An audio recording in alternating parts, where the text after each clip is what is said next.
If you own a QuickJack or you're thinking of buying a QuickJack, this video's got a few tips that I've picked up in using mine over probably about 3 years. So I'll share those with you in this video. If you're a car nut, I cannot recommend getting one of these highly enough.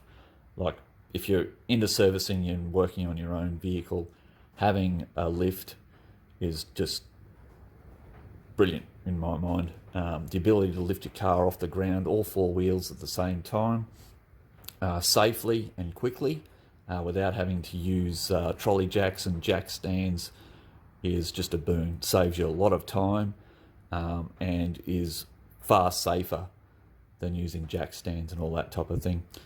So we're particularly doing, like tyre rotations, brake work, bleeding brakes, all that type of thing, and just general servicing and maintenance. Being able to have the car up off the ground in this fashion just makes life so much easier. So if you're a car nut and you love working on cars, buy one.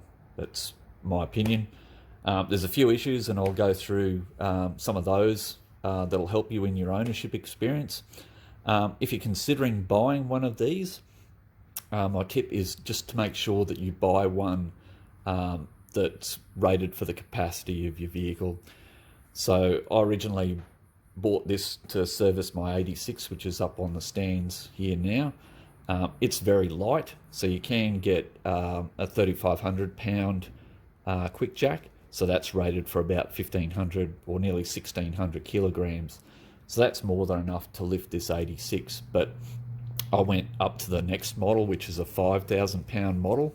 So that can lift 2,260 kilos. So that's way higher than the 86, but that allows me to work on our other cars as well, which would have been in the range of the smaller one, I think, but only just. So we've got a Holden Cruise or a Chevy Cruise diesel, and also a Hyundai Tucson diesel. So going with the 5,000 just gives you a bit extra overhead, I guess, in terms of the lifting capacity of the unit. I also use this to service my sister's car. She's got a Hyundai Santa Fe, so I think that would have been too much for the 3,500. So yeah, think about the weight of the vehicle that you're going to lift, and other cars that you might potentially work on or buy in the future. Cars tend to get heavier, so think about that when you're considering purchasing a jack. There's a 7,000, so that can 7,000 pound, so that's 3,175 kilos roughly. So if you have a Toyota Land Cruiser wagon or a Nissan Patrol, they're going to be way too heavy for the 5,000, so you'd need a 7,000 to handle that. Okay, we'll get into some tips.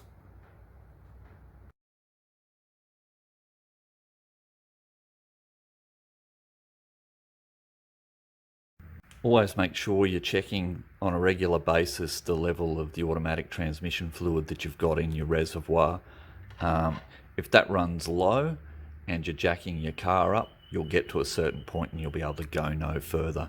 So make a habit of checking the fluid level in your reservoir probably every 3 to 4 times that you use the jack to ensure that you've got enough in there.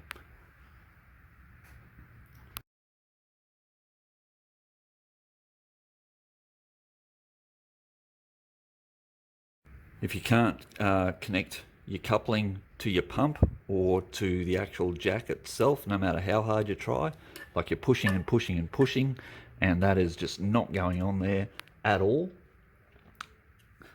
a tip is to power up your pump and then press and hold down the down button whilst pushing that fitting on. And that will allow you to easily get that coupling pushed on.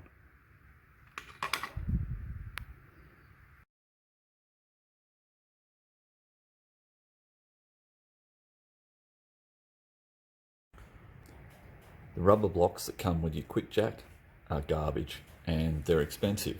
So you can see here, this one's I've glued that back up with Selly's liquid nails. But what happens is when you've got that underneath the car, the pinch weld will actually drive into the rubber block and split it. And if you have your car up on the QuickJack for a few days, that split will just progressively get worse, and you'll get that rubber block separating. And what happens is that one of those sides will actually push out, and you can actually damage the bottom of your guard with the rubber block, because it's just pushing up and out due to the pressure of the car on the QuickJack. So they're probably fine if you're not using those with against the pinch welds, but where you've got pinch welds, it's just garbage in my opinion. Cheap and nasty, or expensive and nasty, I guess. So my solution is I've bought some sort of hockey puck style jack rubbers, pack of 4. I think they're about $20 on eBay. And what I've done is I've trimmed those off with a drop saw, so they're the same width as the actual block.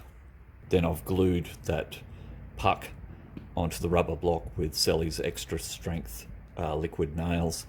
So now you've got a channel to locate your pinch weld in when you set this jack up, so it's not going to move, so it's easy to locate, so you've got even pressure on both sides of the pinch weld, and also you're not going to split that block. So I've been using this solution for ages now and I haven't split that block. So excellent way to preserve your jack blocks, and also to make sure that your your rubbers are not split and that the weight is evenly distributed over that rubber block.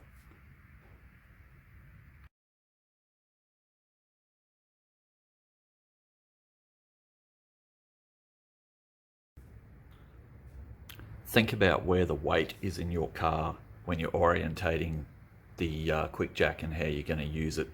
So this vehicle is a front engine vehicle, rear wheel drive, gearbox obviously in the middle. So a lot of the weight is concentrated at the front of the vehicle, which is over this side here. So you can see the QuickJack. So I've got it orientated this way, so that front bar is angled back. When you think about where the weight is in this vehicle, it's in the front up here. So having the QuickJack orientated here in this way, all the weight is pushing down here. So there's no chance that that can overbalance. So if you look at it the opposite way, if this was say an old VW or an old Porsche, where you've got the engine in the back, gearbox in the back, all the weight is in the back, up here, you can see that it's going to be pushing that weight down here, and there's nothing underneath the QuickJack to support it. So think about where the engine and where the weight is in your vehicle when you're positioning your QuickJack, to make sure that all the weight is concentrated down on the QuickJack in a position that's going to stop that jack from canting or moving while you're working on the vehicle. So what I've done with my QuickJack, because I'm dealing with vehicles that have the engine and transmission generally in the front, I've just written on the side of my QuickJack outside and front, so I know that I've got that properly orientated. I'm not real smart, so just having that there just helps me get this set up straight away and don't have to think about it, so that's a good thing.